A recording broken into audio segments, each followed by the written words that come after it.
the result of the convoy for me, I think that's the greatest thing.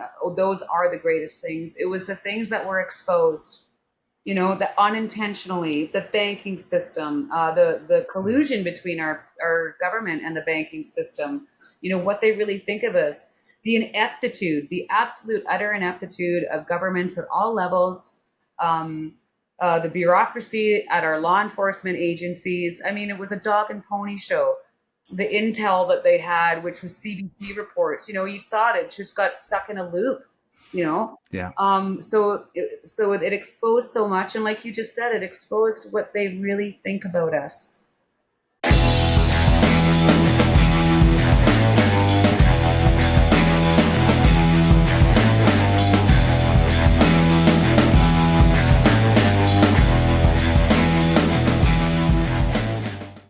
Tamara Lich, it is so nice to talk to you. How are you doing today? I'm doing great. Thank you. And thanks for having me.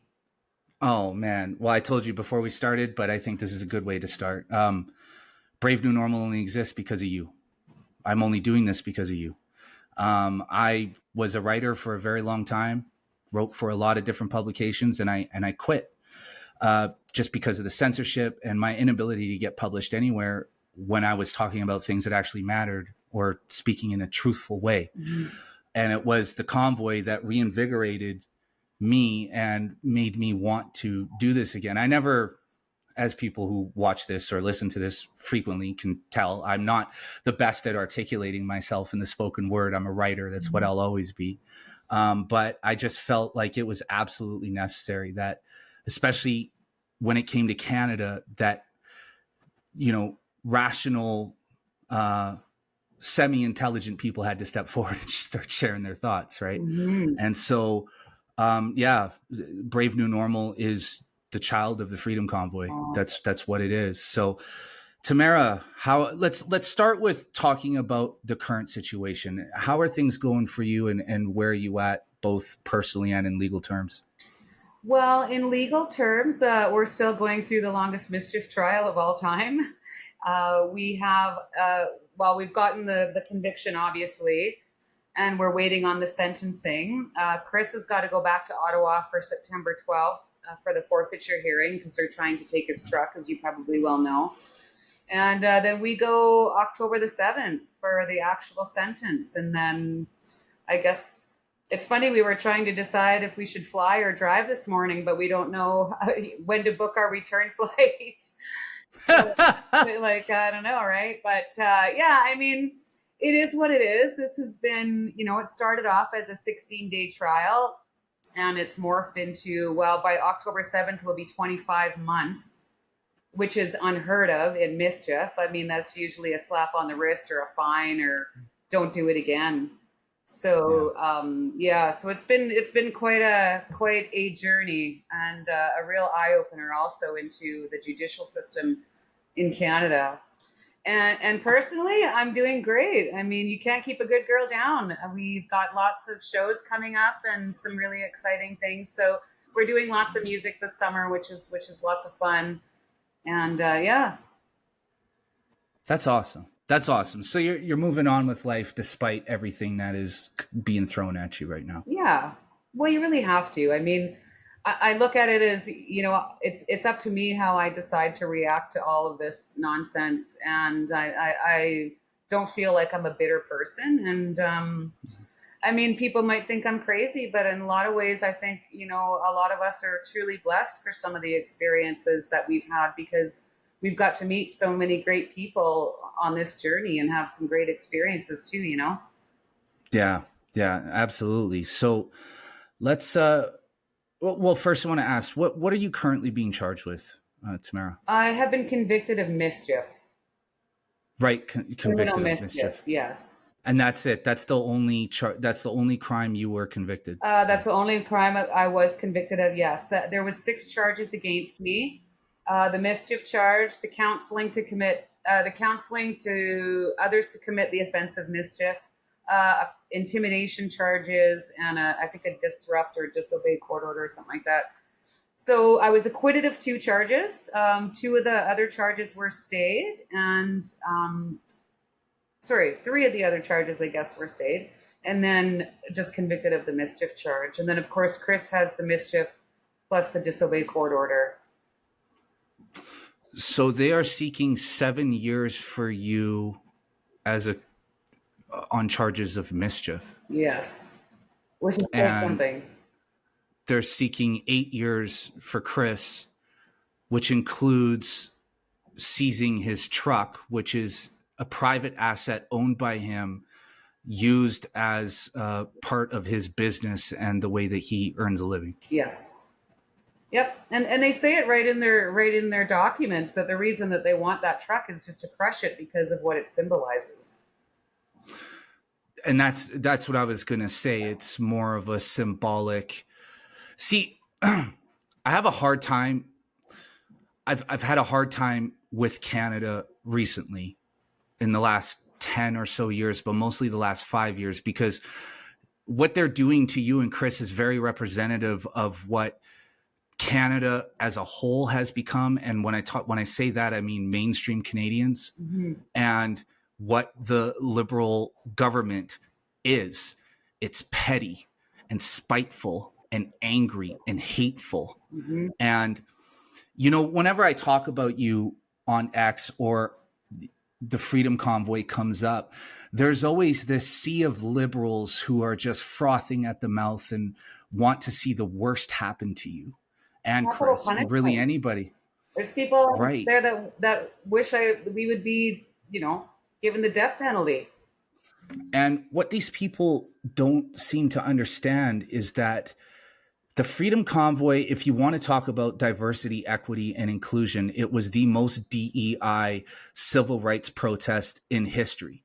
Everybody was a part of it. Black, white, gay, straight, men, women, no matter what shade you were, everybody was a part of the convoy. And that's what made it so successful. It was the one protest that united people across this country from across cultural boundaries and racial barriers and, differences in political ideology. And I mean that. Like, I was in Vancouver at the time, and Vancouver is Canada's California. It's as liberal and as far left as it gets. And I was encountering people who were lifelong liberals who were happy to see what was happening and had felt that hope had returned to their lives in some way. And that's what you all brought to Canadians at that time. See, I think now that we're so far beyond where we were at that period, we've forgotten about how we felt. And the convoy was really a response to the hopelessness that was hanging over all of us. I often describe it as a rare once in a million years event where the stars align and millions of people and something emerges that is representative of the way millions of people feel all at the exact same time. Yes. And that's what the convoy was. And so when I see people online talking about throwing you to the wolves and 7 years isn't enough in this, the thing that really puzzles me is how they don't understand that the Freedom Convoy wasn't just a protest for the rights of the people who agreed. It was a protest for the rights of all people everywhere in free nations. Yeah. So when you see these things said about yourself, I mean, what's your reaction to it? Well, I mean, I think they were bombarded with propaganda. And we saw the evidence that came out at the inquiry into the invocation of the Emergencies Act. I mean, the Prime Minister's office and the mainstream media were colluding to try and paint this as a January 6th style insurrection before I even shook Chris Barber's hand.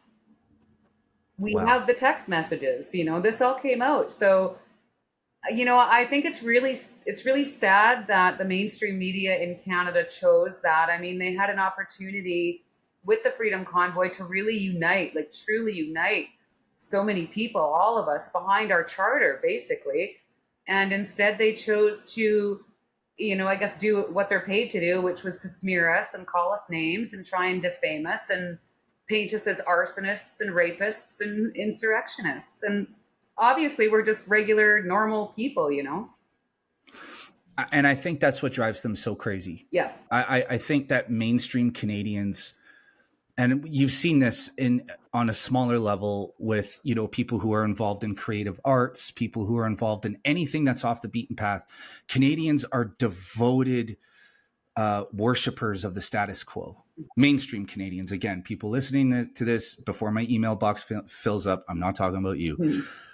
Mainstream, they worship the status quo. They need the status quo to be maintained. So if anybody steps out of line and pushes back against that status quo or challenges it really in any way, it's almost like the reaction is almost violent. It's so volatile, it's violent. And that's why I think those people hate you and the Freedom Convoy and what it represents, because what the Freedom Convoy represents was a challenge to the status quo of the time, one that was clearly authoritarian. Mm-hmm. You see, throughout that entire process, there was never a clear explanation given to the Canadian people as to why what was happening was happening. Right. It was, you need to lock down because the virus is dangerous. You need to get your vaccine, because if you don't get your vaccine, then the person next to you might die, because that's just the way this works. Fuck science. Let's forget about that. And this is what we're telling you. And so you and Chris Barber and the millions of other people who got behind the Freedom Convoy were the people who saw through the authoritarian garbage that we were being fed at the time and weren't afraid to stand up to it. And I think that's what these people who would like to see you executed for your part in the largest civil rights movement in Canadian history. Mm-hmm. I think that's what they're angry about. They are angry because you are just an ordinary 9-to-5 girl who pushed against the status quo and just so happened to do it right at the right time. Right. And I think that they were really hoping when they arrested me that I was going to be some crazy lunatic. You know what I mean? That's exactly what they wanted. And I mean, why would I be any different than how I was in my videos that we made during that time? You know, we always advocated for respect, love, peace, solidarity. So I don't really know what it is that they were expecting, but I don't think it was me. Well, I think they have this idea in their head that you're this neo-Nazi insurrectionist. Yes. You know, grandma. yeah, exactly. Right. White supremacist, you know, that's who they see in their minds. And, you know, like I remember the early stages of the convoy because somebody had sent a flyer to me saying, hey, check this out. There's a bunch of truckers that are going to drive across Canada to Ottawa. And I was like, wow, that's really cool. That's really, really cool. I think that's dope. I'll support it for sure. And then when the truck started rolling, something stirred inside me that I think stirred in millions of other people, where that image of the trucks leaving and driving across the country, it ignited the entire country. And so I wanted to ask you, like, this idea of you being an insurrectionist, was the idea of, was your intent ever to overthrow the Canadian government? Absolutely. Was that ever not. the intent? And that whole thing. And if you ever even read that thing, I mean, it was obviously not a legal document. It was written by, you know, a couple other guys from a different organization. But again, I mean, that's just the rumor that was perpetuated. And like, I'm 5 feet tall. How am I going to overthrow anything? You know, Right. You know, Right. Of course. And it was that's what I mean. The rumors and the narratives and the stuff that they were trying to accuse us of doing was really outlandish. And, you know, when I look back now, I think it's a class war. I mean, even in our sentencing hearing 2 weeks ago, when they were talking about the Crown Prosecutor, junior Crown Prosecutor, was talking about Coots in Ottawa, and it came right out of her mouth. They were talking about Coots, and she was like, well, that's just Coots. This is Ottawa. You know, like, I mean, well, that's just out there. It doesn't matter. But I mean, this is, but it's my capital city too. And I'll tell you, there was rallies going on all over Canada, because I hear this all the time. Why'd you have to come to Ottawa? Even the Crown had that in their submissions. Well, I don't know, because it's the nation's capital. But there was rallies going on all over Canada at all the legislative buildings, and nobody was paying any attention. Still being ignored. Yeah. Well, and you raised a very good point, because I think that's what this boiled down to, is that the elitists didn't like the fact that the people who are supposed to shut the fuck up and sit in their cubicle or build the houses or clean the sewers Pay their had taxes. had their say. Yeah, that's right. And that's what this is really about. They are trying to put you in a box for 7 fucking years because you gave people like me a voice. Yeah. I'm sorry, I'm getting emotional. Okay, sorry. Because what kills me about this is that they're trying to crush the people that pay their fucking bills and their wages and their salaries and elect them into their positions. Yes. This is not how this is supposed to go. These are our employees. There were many opportunities for Justin Trudeau and his representatives to come to the convoy and talk to you guys, and they never did. You know why? Because once again, it's that arrogance of them being the elites and us being the nobodies. And they refused to talk to the nobodies. So, sorry, Tamara. Okay. So I want to ask you, at what point during the convoy was there a moment where you were watching everything and you kind of came to realize, like, holy shit, this is way bigger than anything I ever thought would happen? Oh gosh, immediately almost. Like,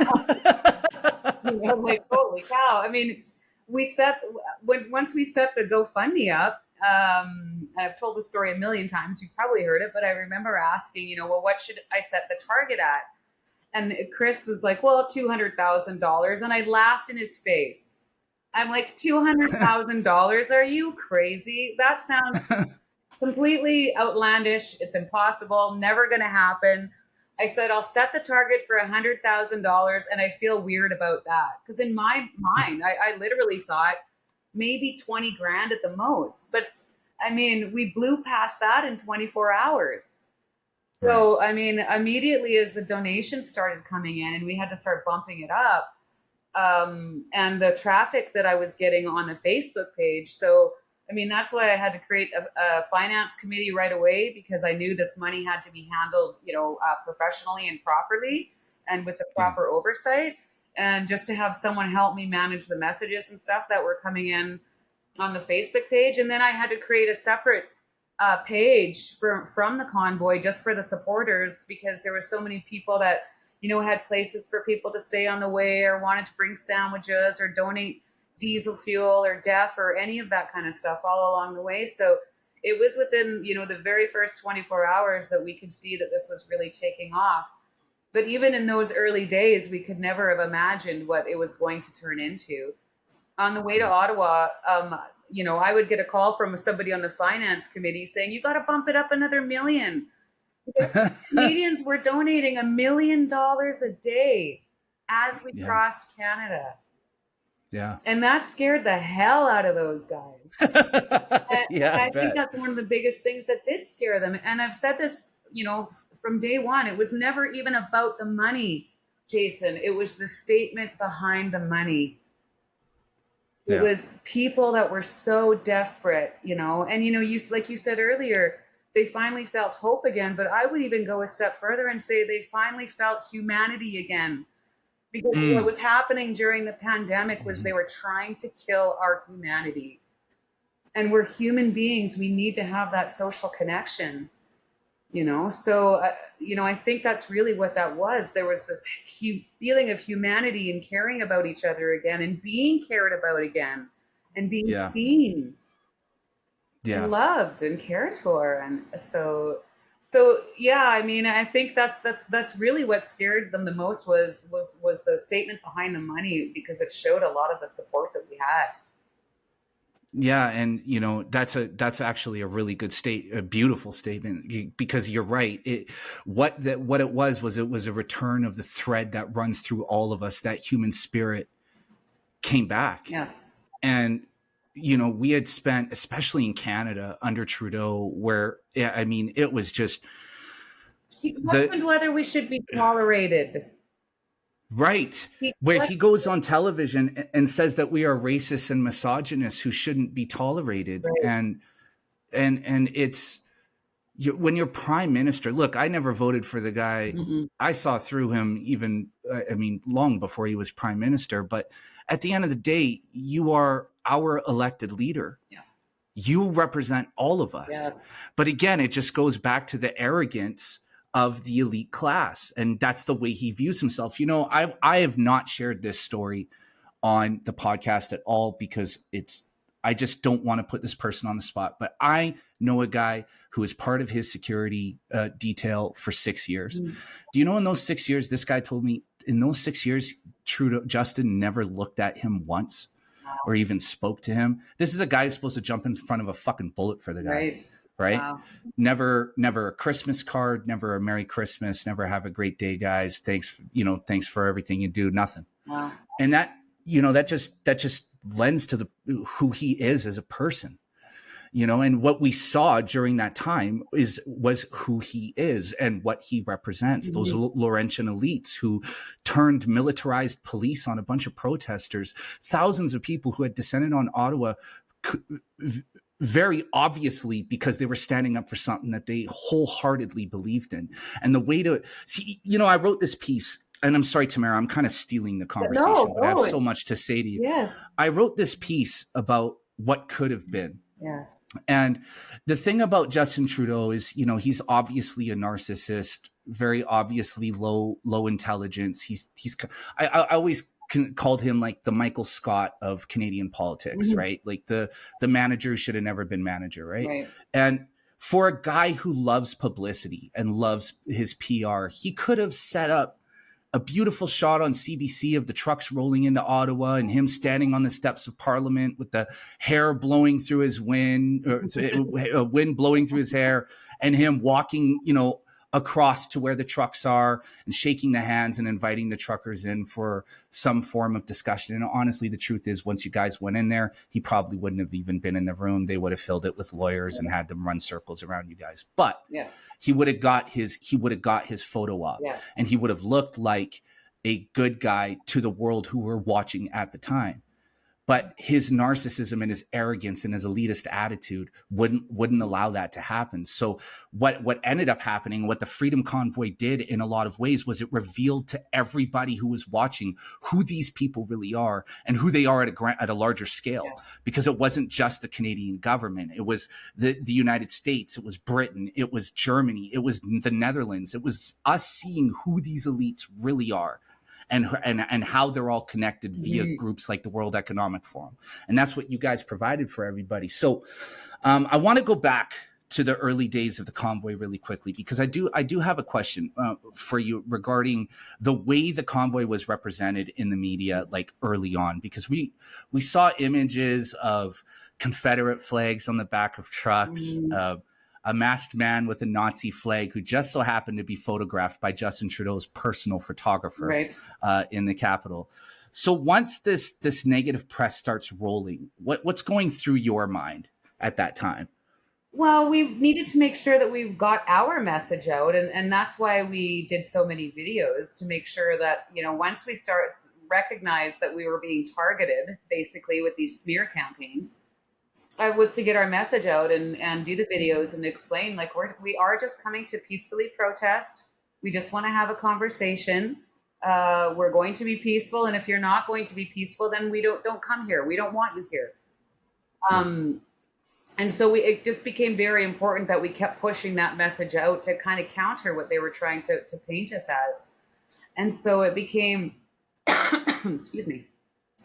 And so, one of the great things about the convoy too was all the citizen journalists that ended up down there to tell the whole story. Because if it wasn't for them that were on the ground, or some of the very brave reporters from independent media that came down to actually see what was going on, that everybody would think that I was a terrorist or an insurrectionist. You know what I mean?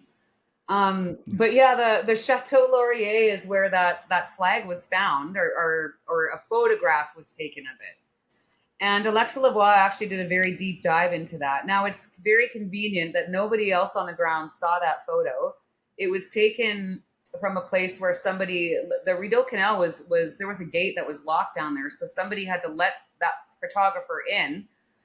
He is a former, or he is a liberal photographer, but I believe he's actually Paul Martin's former photographer, not Justin Okay. Trudeau's. But either way, it doesn't matter. He used to photograph a prime minister.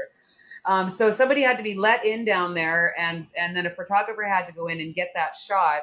And remember, the Chateau Laurier is where all the RCMP were holed up, eating. I think their bill was about $250,000 just for their meals at the Chateau Laurier. So, I mean, pretty coincidental that that's where that thing popped up.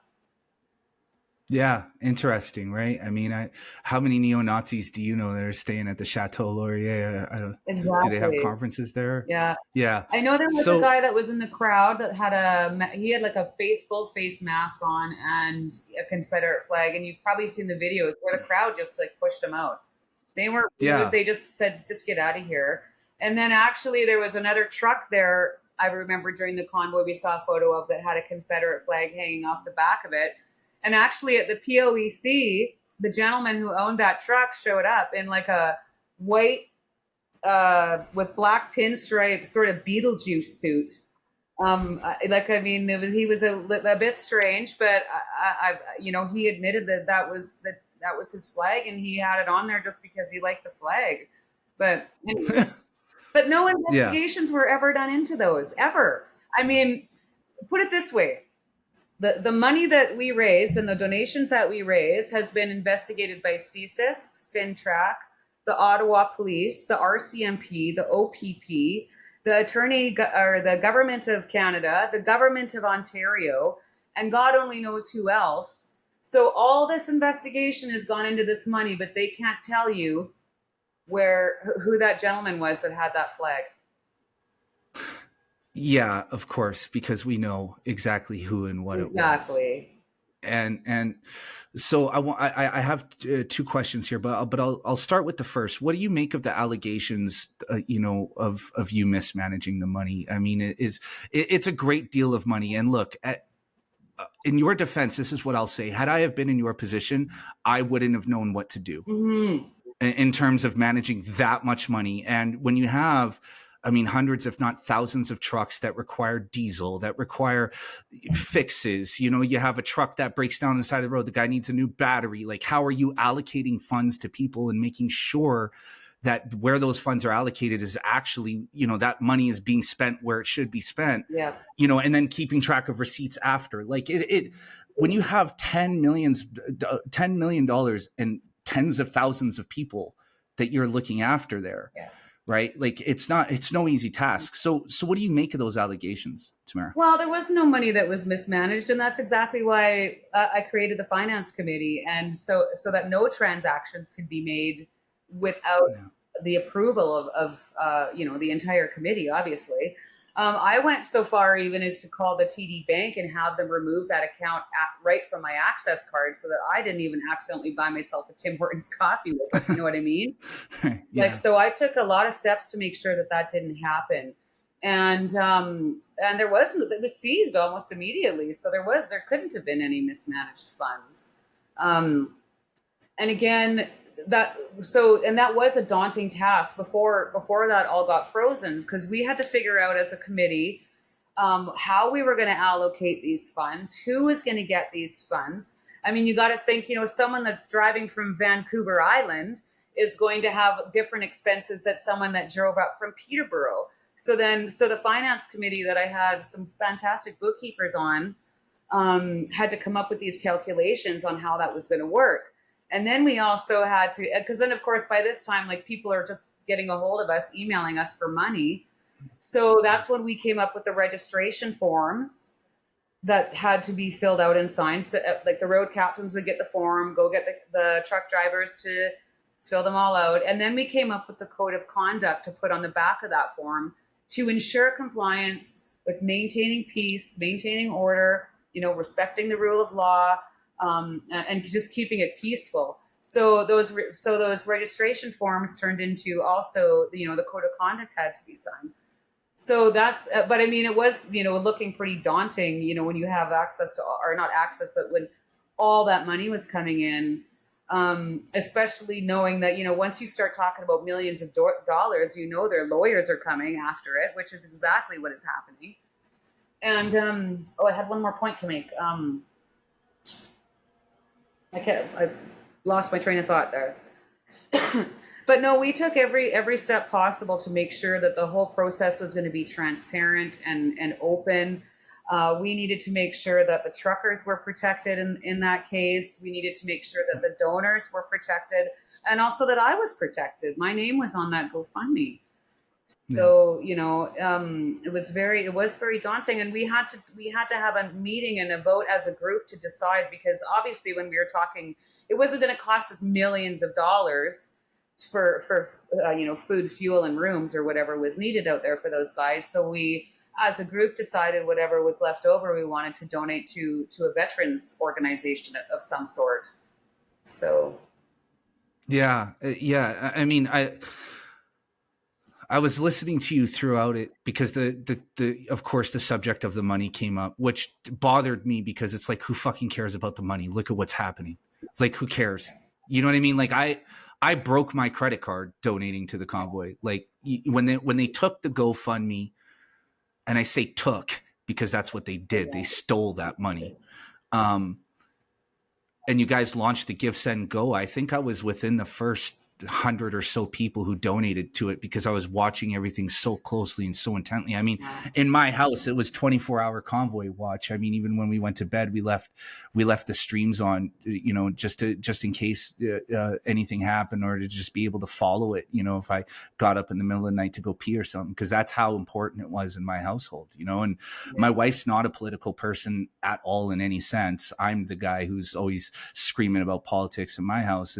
And she was just, I mean, again, I think what the convoy did was it captured the humanity of millions of people, not just in this country, but around the world. So on that note, I want to ask. And I just wanted to add to that too, going back to that. I mean, if any funds had been mismanaged, I just listed off at least 7 organizations that have investigated this money. So if there was even 10 cents that had been mismanaged, you bet they would love to hang any of us on something like that, right? It would be blasted all over the front page of every newspaper. So clearly, if there was any type of mismanagement, I'm sure one of those agencies would have caught it. Yeah. And I'm pretty sure too that if, you had somehow managed to launder millions of dollars, you'd be broadcasting from like the Bahamas or Hawaii, not right now, and not Midwestern Canada. So that's right. We'll throw that out there too. So on the note of the people who were involved in all of this, I want to ask you about the people that you saw when you were driving out there, and the people that you saw when you were walking around Ottawa. Were they all neo-Nazi white supremacists, or were they something else? Every single one. They were just a bunch of racist. There's a lot of white supremacists in this country, man. It really was. And all colors too. Go figure that out. Yeah, right. Yeah. It was really, I think, one of the very first times in my life where I felt like every single label that anybody could ever have possibly been labeled with was completely dropped. And it didn't matter. We were all just Canadians, literally. We saw people from all walks of life, all colors, all religions, all demographics, all income brackets. And admittedly, the farther we got east, Chris and I talked, in the truck about curious if the crowds were going to dwindle, and pretty soon, instead of flags, they were going to be showing up with their middle finger or something. But that just never happened. There was a few people, obviously, but for the most part, it was just an incredible sight to see all these people on the highway.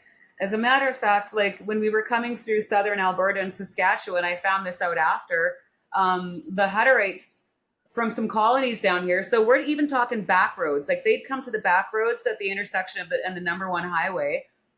They'd watch us go by. They'd hop back in their truck, drive 2 miles down, jump back out with their signs to watch us go by again. Yeah. So, I mean, the support was amazing. And to me, that's the Canada that I grew up in, Jason. I grew up in a Canada where I've always felt there was a real sense of community and a real sense of, people helping other people when they really needed it the most, and not asking for anything ever in return. That's the household that I was raised in anyways. and the communities that I was lucky enough to be raised in. Yeah. Yeah. I like I said, I was in Vancouver during that time, and Vancouver is notorious for being a cold, cagey city full of very uptight, snobby metropolitan liberals. And everywhere you walked during that time, even with the most uptightest, snobbiest, metropolitan West Van liberals, you could get the sense that they felt lighter. That even the people who aspire and dream of someday being part of that elite class, felt like they were having their say too. And I think that's what made the convoy so universally supported and loved, was that even the people who, by all means, from a political viewpoint, should have been against it, were actually quietly in support of it, because they knew that they were being violated as well. Yes. And the legacy of the convoy is one where, you guys inspired farmers to start convoys in Europe and a convoy in the United States. And it was amazing to me to watch, because at that time, look, I've been writing for a very long time. I've been reading for a very long time. I've been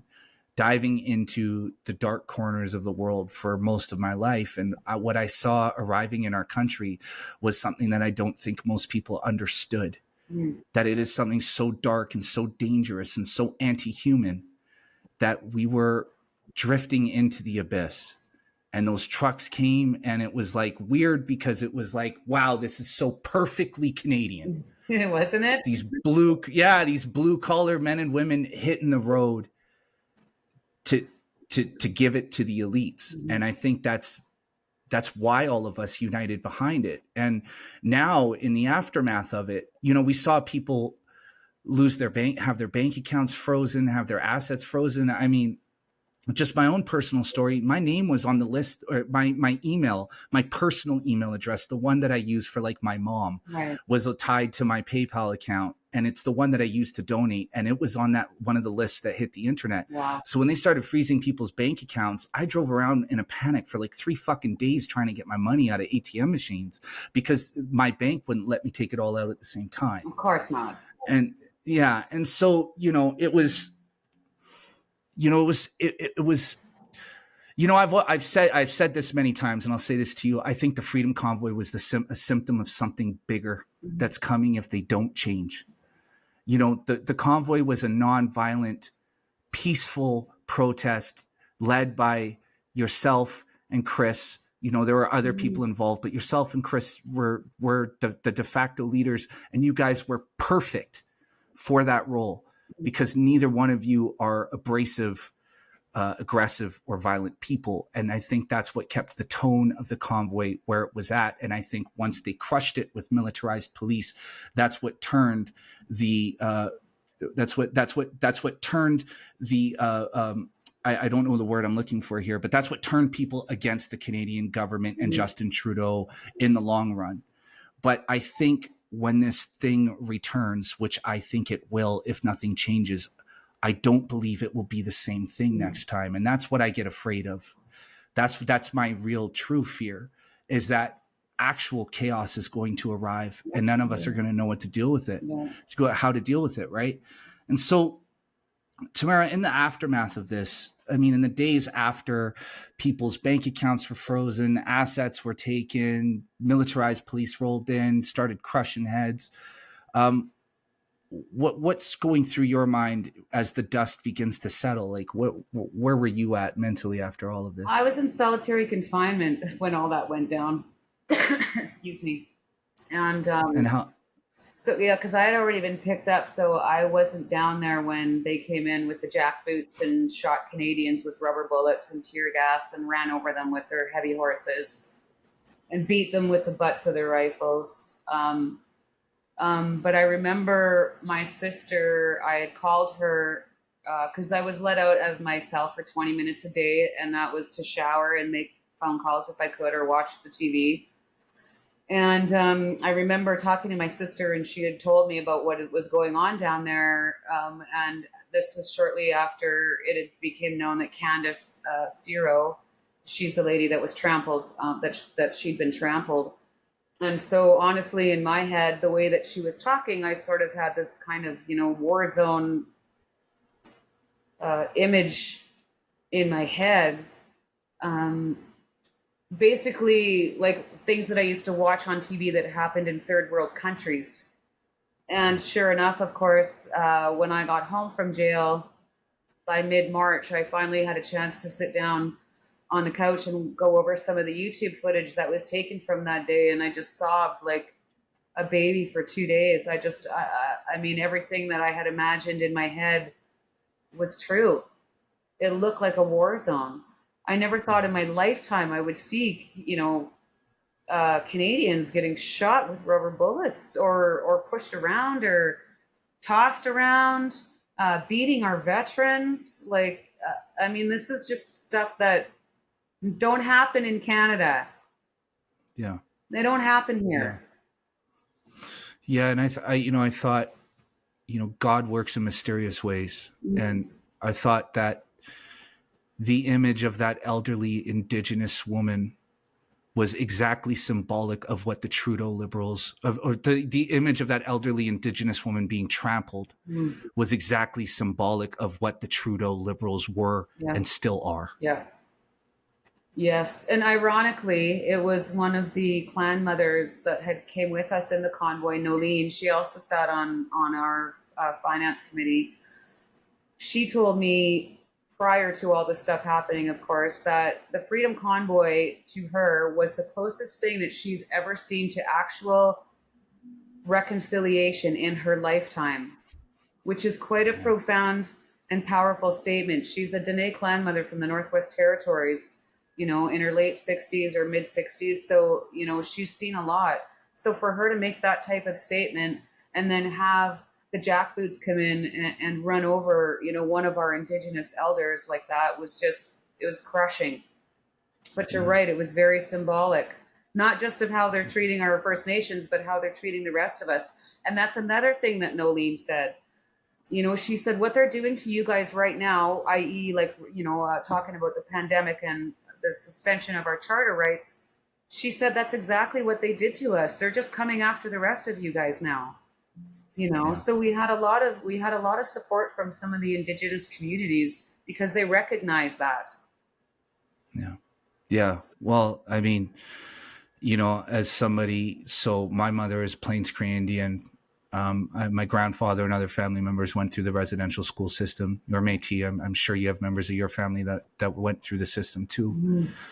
I've seen firsthand what those experiences have done to people. Yes. And you're absolutely right. I mean, we were expected to stay on the reservation and we didn't. We left the reservation, and that's what happens when you leave the reservation. So I want to talk about your time in prison because I saw the video of you being arrested. That was a very dark day for me. I don't know if you can tell, but I'm a very sensitive guy. I've been trying not to cry the entire time we're talking. But that was a very dark day for me, because I didn't know what to expect. I didn't know what sort of conclusion to expect to it all. But I felt like at that point, our roar was loud enough that they were going to have to tread carefully with how they dealt with the convoy. So I guess, I want to ask you that first. Like prior to your being arrested and knowing that, the heat's getting turned up on you guys, bank accounts are being frozen, assets are being taken, trucks are being impounded. How did you envision everything coming to a close as it was obvious that it was starting to wind down? Oh, that's a good question. I mean, we never really knew day to day because there was always so many rumors going around. Like just about every single day, somebody would be running around in a panic. The cops are coming. We're all going to get arrested.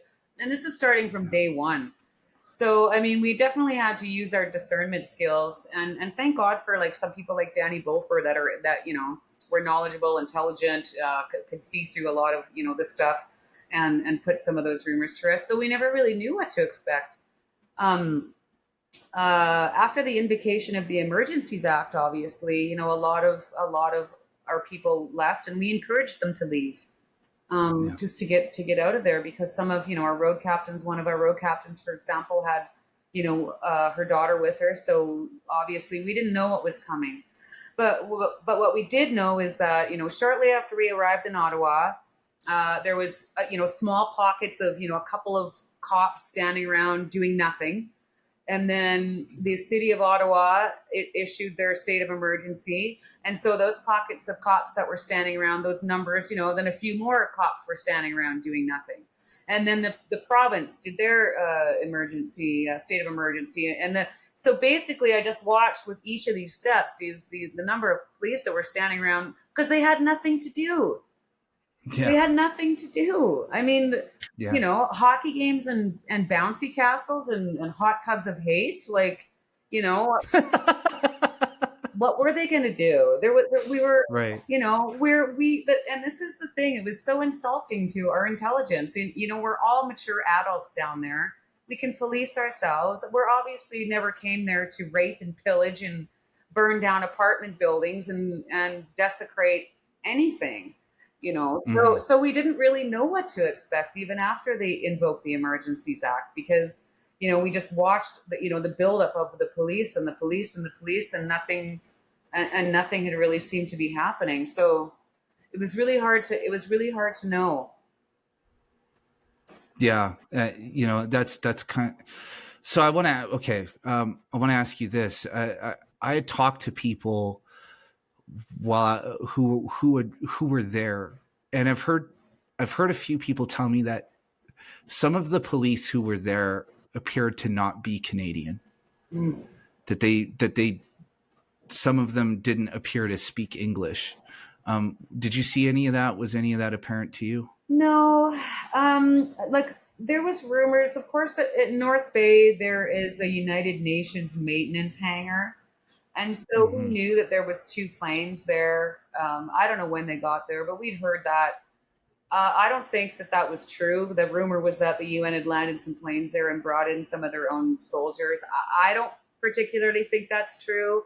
I mean, this is Canada, first of all. There's a lot of serving members in all of our law enforcement agencies that, speak other languages. The Quebec police were there. They speak French and have thick accents. So, I don't know. That could be, but I didn't think so. So, yeah, and just really quickly for people who are watching this, there's this incredible moment as the police are inching toward the protesters, and the protesters are holding the line. They're staying put. There's a police officer who passes out, just completely falls out just faints for no reason at all. And I'm just bringing that up because to me, that was such an incredible moment. Again, another symbolic moment of the power of people. And that's really what the convoy stood for the people. For the first time, and maybe the only time in our lives, we saw something that was 100% by the people, for the people, not for a group of people, not for this gender identity or that racial identity, for the people, period. It was about freedom. Right. And so, I saw the video of you being arrested, and I think that was where I think it was that moment where we knew that the convoy was over, that it had come to a close. And so you're brought to the station and you're put in solitary confinement. Did they ever tell you why you were put in solitary confinement? Because it was COVID times, so I had to quarantine. Oh my fucking God. Yeah. Really? Yeah. And it was nasty, let me tell you.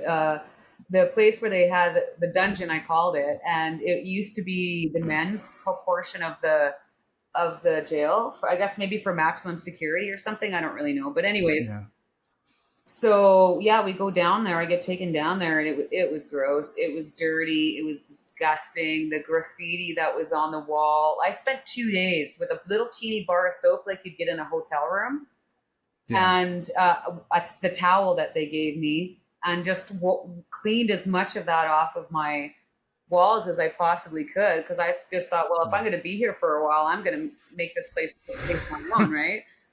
And so I literally did. I left everything that I could reach. Again, I'm not really that tall, but everything that I could reach, I cleaned off. And there was 2 quotes that were on those walls from other ladies that had been in there during COVID, referring to them, basically just about going mad because they were stuck in there for 2 weeks by themselves.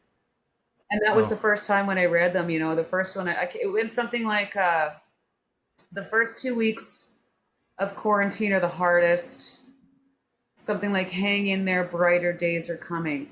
And when I went to clean that and I read that quote, like I burst into tears because I didn't even never even considered what happened to the people that were in prison during COVID.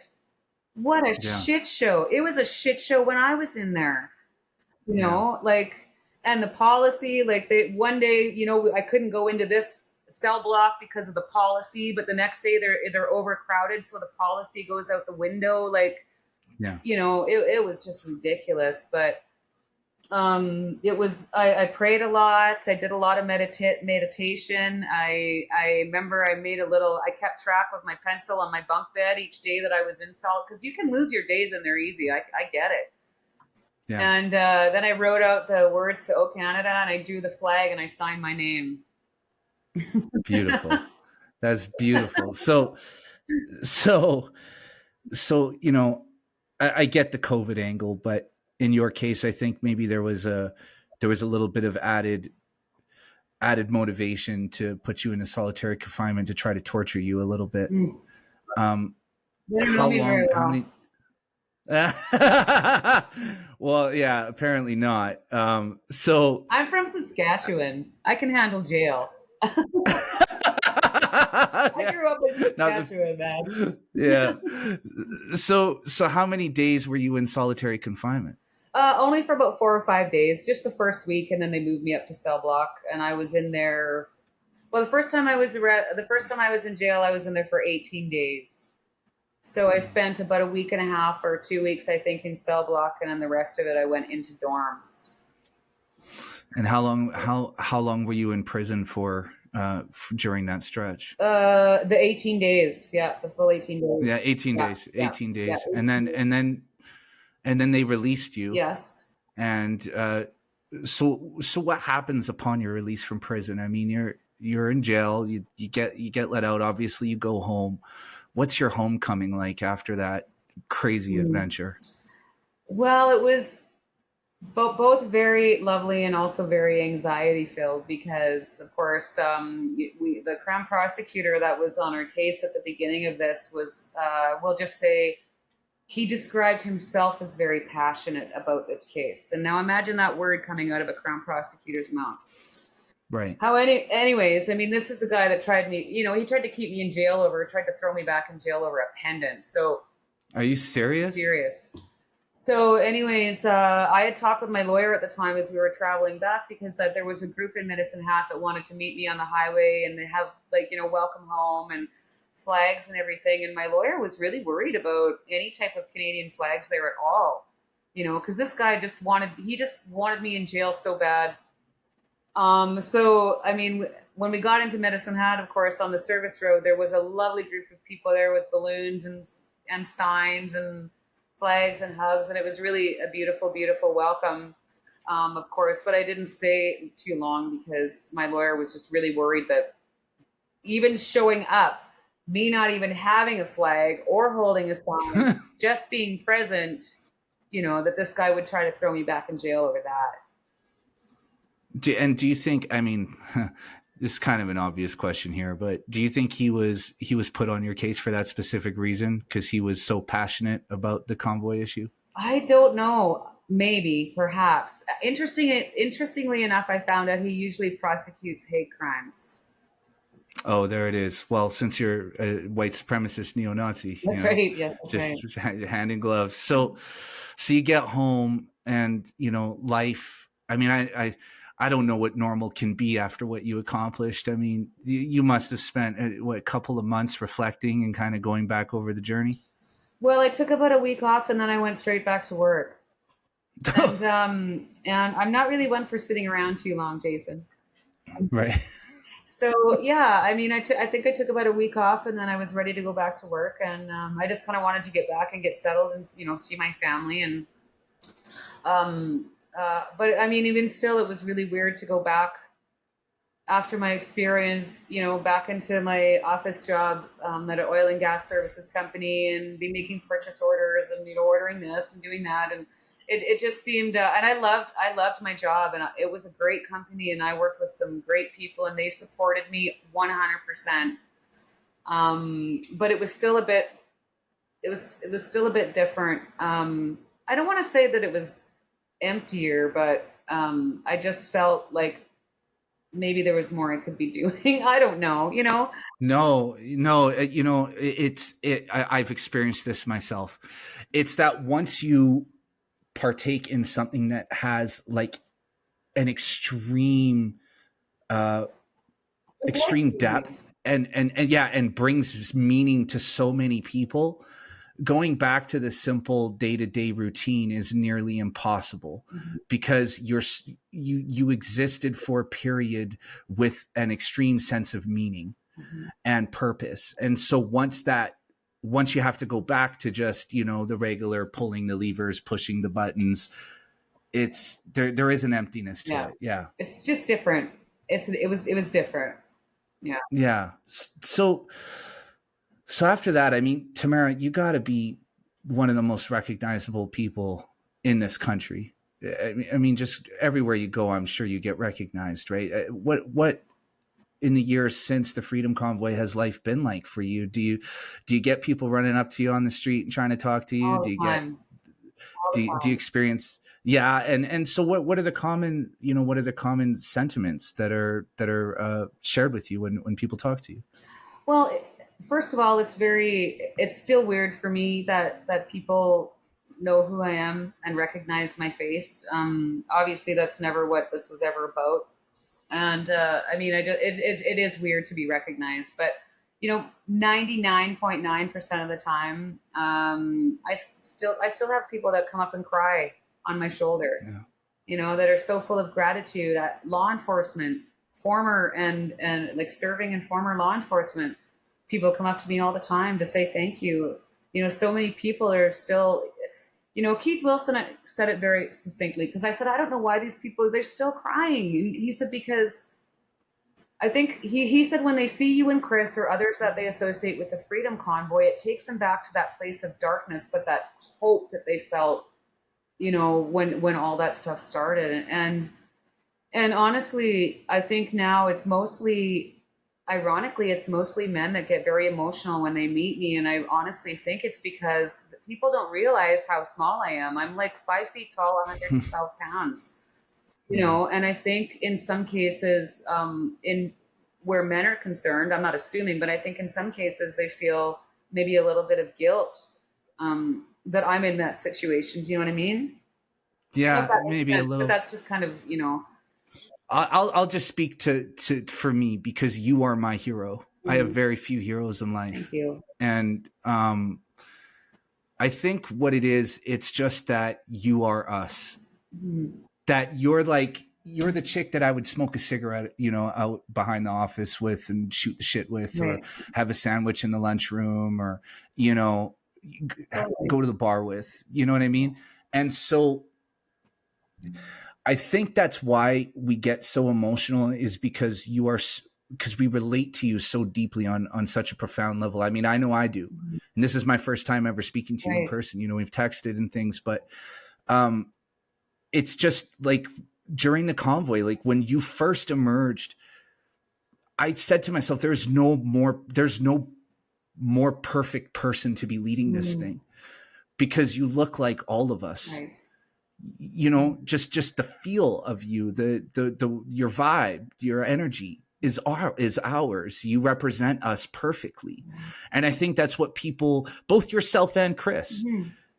I think that's what people related to, was that you guys were us. Yes. And that, you know what I mean? Even the way you answered questions, even though, like I remember you guys being in a conference room and you held that press conference, and Right. you're answering questions and shit. And it's clear that like you're not a press conference girl. You're not a PR lady. You're not somebody who's done this before. No. And I think that just endeared people to you more. And now in the aftermath of it, it's like to see what they're trying to do to you just out of pure hate and pettiness, and just, the way that they despise working people in this country. It makes us emotional, either, in a sense of sadness or in a sense of anger, because you are us. Mm-hmm.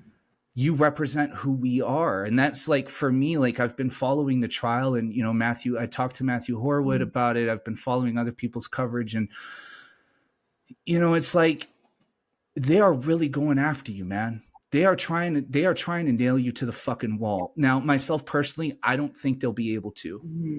I really don't, because I think they are at least peripherally aware of what they could potentially ignite by doing that to you. But also, just within the bounds of the law, what they are trying to do to you is so extreme, and Chris, yes, that it doesn't make rational sense. Yeah. It's almost like they're doing it on behalf of a group of people who share that pettiness and that hate for anybody who challenges the status quo or pushes back against authoritarianism. So I really don't believe that they're going to be able to do what they're aiming to do to you. Mm-hmm. But if they do, they'll never be able to change what you all did for not just Canada, but the world at large. Exactly. They'll never be able to change that. And so they can come after all of us if they want to, but they'll never change what the convoy did for the world. No, and actually, the harder that they come after it, the more I think the more people see that, and the more they appreciate what happened. And I think, as the result of the convoy, for me, I think that's the greatest thing. Those are the greatest things. It was the things that were exposed, that unintentionally, the banking system, the collusion between our government and the banking system, what they really think of us, the ineptitude, the absolute utter ineptitude of governments at all levels, the bureaucracy at our law enforcement agencies. It was a dog and pony show. The intel that they had, which was CBC reports, you saw it just got stuck in a loop. Yeah. So it exposed so much, and like you just said, it exposed what they really think about us. How they turn their nose down on us. We see what's happening today. Again, the Crown Prosecutor that was originally on our case, literally a couple months ago, dropped the charges against 5 people that were at a pro-Palestinian protest in Ottawa. They had the same charges as myself and Chris. Mm-hmm. Their charges were all stayed by this Crown Prosecutor, so long as they wrote a letter of apology and donated money to a charity. Yeah. So tell me that we don't have a 2-tier justice system in this country. Oh, I'll do you one better. I shared this story on a previous episode, but I have a friend who was stabbed to death and revived in the emergency room. The person who stabbed him received 2 years probation. Wow. You can go through virtually every conviction for a violent crime in this country, and the vast majority of those people did less time in prison, significantly less time in prison than what they're trying to give you. Yeah. And what they're trying to do is they're trying to send a message to people like me that if you stand up against us, this is what we will do to you. But what they don't understand is that we don't fucking care anymore. That's right. Exactly. You could do what you want to do, man. It's not going to stop us. Well, when they take everything from you, you have nothing to be afraid of. And honestly, exactly, Jason, that's where I'm at. I don't have to be afraid. We were talking about, having time to get our affairs in order, my affairs in order. If I do get sentenced to jail, I don't have any affairs. My affairs are in order. So it's very freeing when you learn not to be afraid, and they can't hurt me. And I honestly believe that God has always been on our side. That was very apparent all through that whole thing. And there's a lot of big burly truckers that may not be very religious that will tell you that was just as much of a spiritual experience as anything else, Yeah. So, and that's the thing. What are you afraid of? Are you afraid of losing your home? Well, what are you going to do when they're kicking you out of your home to build a community dwelling there? This is the thing. Yeah. it's not, or just pricing you out of your neighborhood. they're going to take it eventually. Yeah. So Yeah. it can't stand. This can't stand.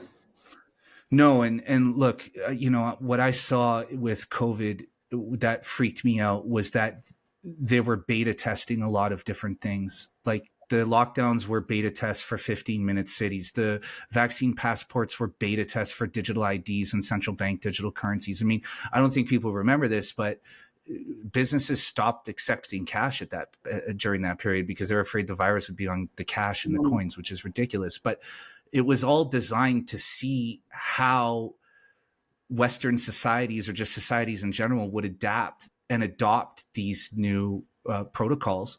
And what the Freedom Convoy did, and Metropolitan Liberals, you can thank Tamara Lich for this. What the Freedom Convoy did was you guys brought all that shit to a screeching halt. Mm-hmm. Central bank digital currencies were already being tested. Digital IDs were being rolled out in Europe, which if it gets rolled out in Europe, it's coming to Canada and the United States next.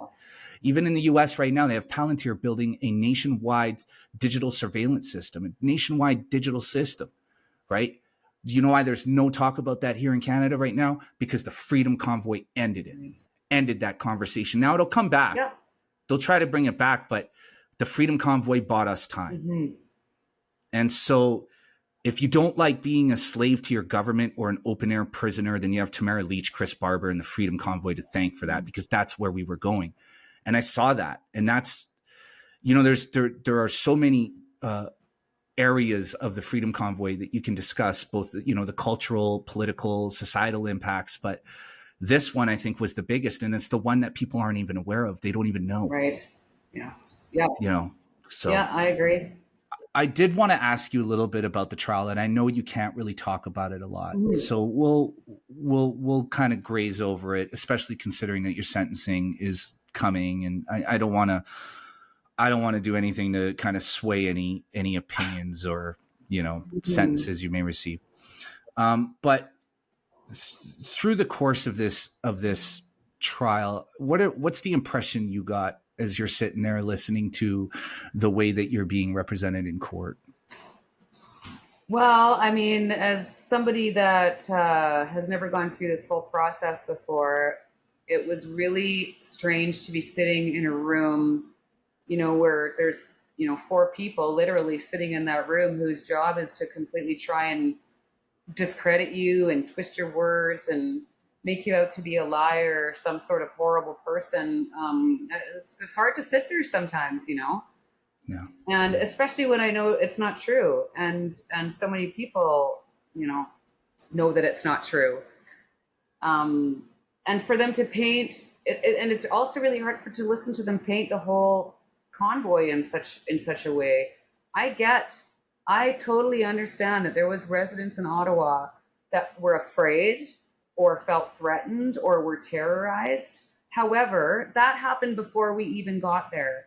That is the responsibility solely of their government officials and the bureaucracy that went on their TV and made us out to be an angry mob, which we clearly weren't. Do I feel bad for them? Of course I do. I don't like to see anybody suffer, nobody. But we didn't create that. That was created by their own leaders and the people that they looked up to. So it's been, quite a eye-opening experience, like I said, and to see how slowly the wheels of justice grind. It has been something to, like I said, 16 days has turned into 25 months.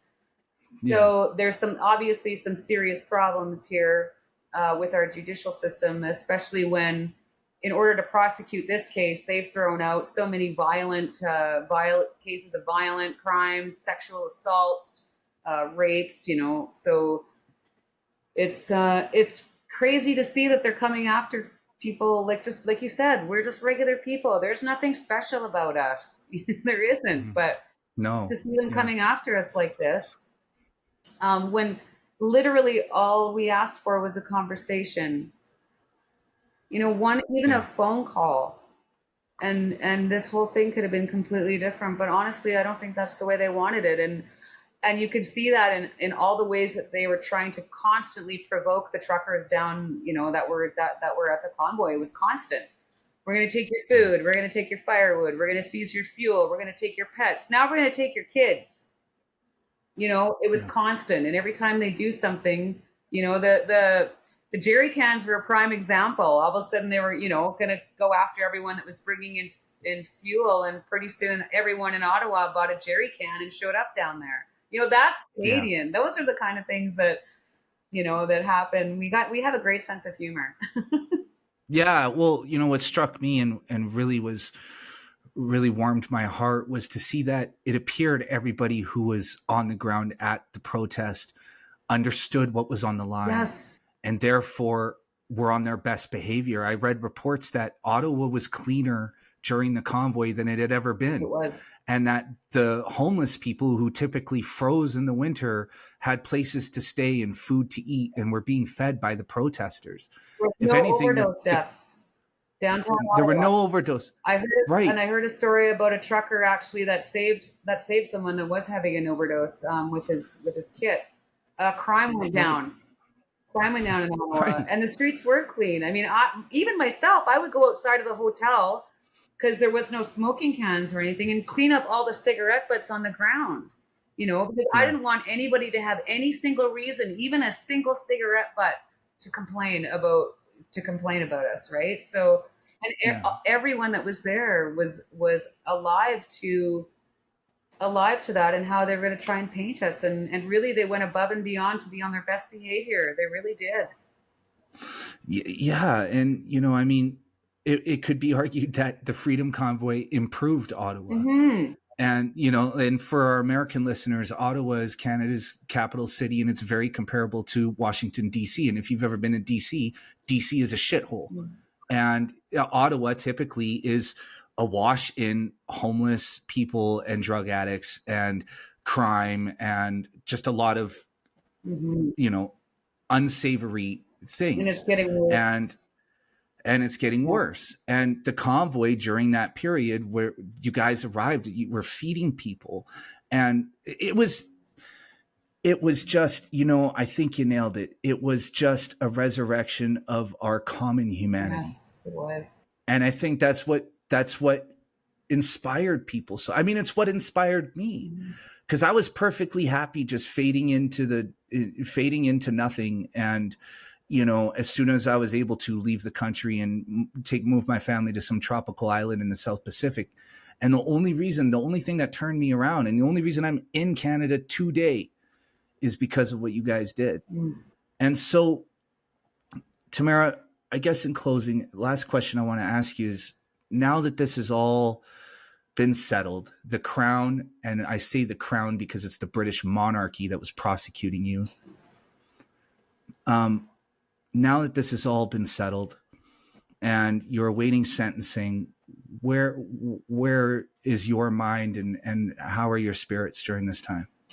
I think my spirits are pretty good. Like I said earlier, I'm not bitter. I don't choose to be a victim. I believe victimhood is a choice, and I can either approach this, feeling sorry for myself and falling into a depression, or I can just keep living my best life, and that's what I intend to do.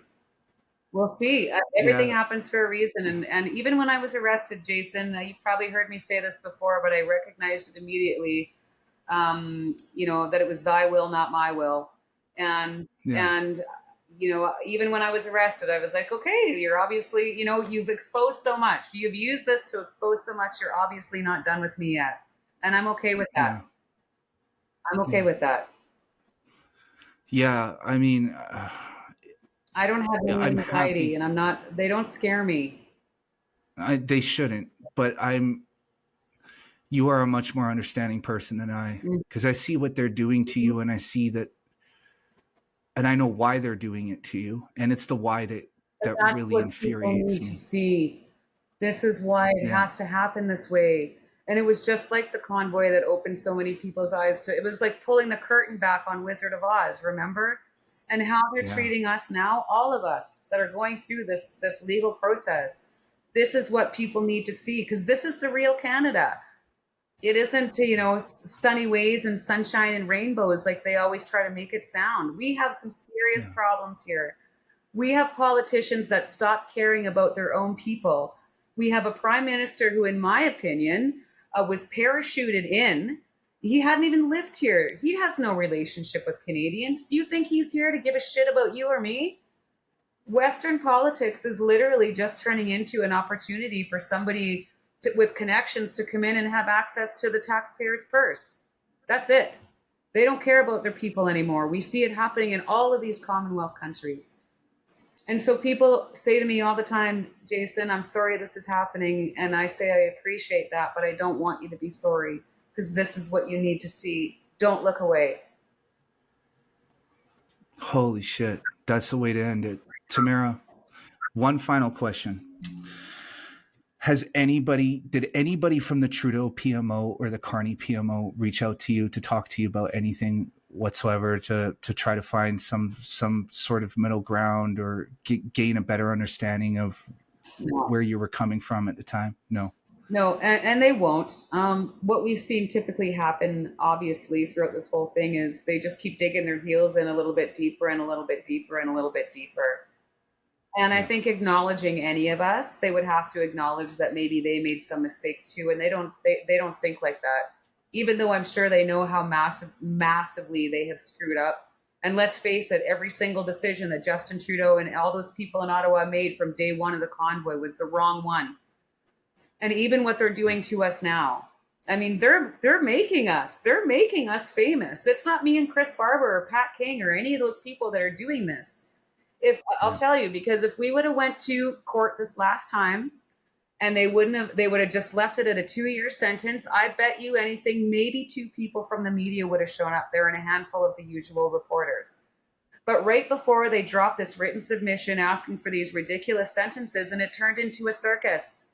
And then it was a media circus, so they are the ones that are creating their own monster, so to speak, Absolutely. I couldn't agree more. So I mean, not only that, I mean, really, realistically, the smartest thing for them to do would have been to drop all charges against both yourself and Chris and let you fade away. yeah, but they don't want to. But again, they continue to expose themselves in not doing that, and all their actions since. It's just again, once again, exemplifies their hate for the common person. Yeah. I think I'm mostly worried about Chris. I've been to jail now a couple times. I know and I know he'll be able to handle it too if that's what that comes to. But I mean, the biggest thing about jail is the fear of going to jail, because we're totally raised that way. If only bad people go to jail, what do you tell your kids? You can't break this rule, or you're going to go to. And so I think it's the fear of jail. It's not a pleasant experience by any means, but I mean, I'm grateful at least that I have that experience, so I'm not afraid. Whereas Chris, I think he was in for like 26 hours just at the police station too. So I'm mostly concerned about that. I don't think they have a hope in hell of getting the truck, but I mean, it's psychological lawfare. That's what I call it. It is psychological. And not only that, so now they got to pay lawyers. Now his family's got to get lawyers too, because they had to serve his son and his parents who own the truck. And they got to take it back to court. So that's more court time, more lawyer fees, more trips to Ottawa, and the stress of, what if they do take that truck? Yeah. Well, and I mean, too, you raised a good point. It's not just a matter of wanting to throw you in prison. It's not just a matter of wanting to destroy your reputation. It's also a matter of wanting to destroy you financially. That's right. Because what people don't understand is that when you're dragged through the court system like this costs hundreds of thousands of dollars. Well, we're well over $1 million. We were well over $1 million between the two of us in legal fees. Man, that was probably like 9 months ago already.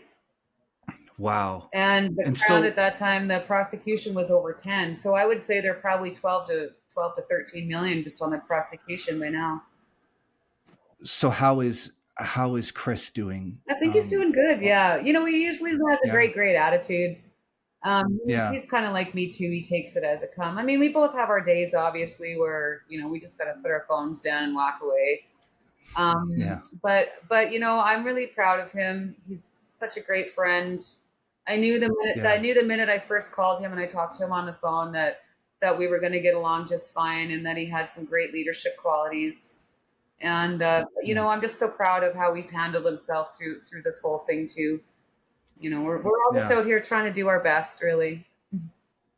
Well, you guys are connected to each other for the rest of your lives Yeah. now. Yes. And you know, Tamara, I'm going to try not to cry, so I'm sorry if I do, but you're my hero. You really are. You showed me a lot about what we are capable of as people. And they can put you in a box, and I hope they don't. I pray they don't, because I know that you have a family of your own and you have a life of your own. You're not Superwoman. You're not some mysterious alien who showed up here to lead people in a protest against the government and disappear again. You're a normal person with a life and people that you love. You're a grandmother. But no matter what they do to you, I want you to know that your name is going to live on forever. It's weird. You and Chris Barber accomplished something that none of those people who are persecuting you will ever accomplish. Nobody will ever know their names. They will not be remembered after they're gone. They will disappear. Even Justin Trudeau eventually someday will be gone, but you'll live forever. You're going to make me cry now. Well, you did something that so few of us ever do in our lifetimes. And you're not somebody who struck out to do that. You didn't start this with the ambition of entering into the history books, but you just did. And if they put you in a box for 7 years, you can rest assured that there are going to be an army of fucking people out there furious about it. And I don't think Mark Carney and his liberals and the Canadian government in general, because I would love to see the conservatives and Pierre Poilievre and all the people that you galvanized for him step forward and say something on your behalf, because I've yet to hear any of those fucking rats say anything. But the point is that all of them will be forgotten. All of them. You will not. What you did is forever. And Tamara, from one person to another and on behalf of millions of other people, I can't thank you enough for what you did. You could have pulled the pin on it at any time. You could have been like, fuck this, I'm out. This is not going to end well for me. But you kept going. You kept pushing forward because you stood for something. You stood for a real principle that most people don't even know how to begin standing for. And you did it on an expert level. Thank you. And you led the greatest civil rights movement this country has ever seen, both yourself and Chris Barber, and people like me and anybody who appreciates being free and having the ability to say what they want to say and do what they want to do when they want to do it. I think owe you a debt of gratitude, and Chris as well. And so many Tamara, others. thank There's you. so many others too. Oh, there are. But the thing is that it's you guys who are in the guillotine. Right. Now. Yeah. And it's you guys who were front and center throughout the whole thing. I had the luxury of sitting in Vancouver and just plugging in my credit card to give, send, go. You know, I had the luxury of sitting behind my laptop in my warm house, pumping out essays in support of the Freedom Convoy without actually physically being there. Even the people who were there had the luxury of being just another face in the crowd. They weren't Tamara Lich and they weren't Chris Barber. So now you have to carry that. And Tamara, if I could carry it for you, I would. I just fucking hate what they're doing to you. And I guess I'll end it here because I'm not going to be nobody's going to be able to understand anything I'm saying in a minute. So it's okay. Tamara Lich, thank you. I hope this isn't our last conversation. I hope not. You mean the world to me and so many other people. So thank you. Thank you. Thank you so much. Thanks.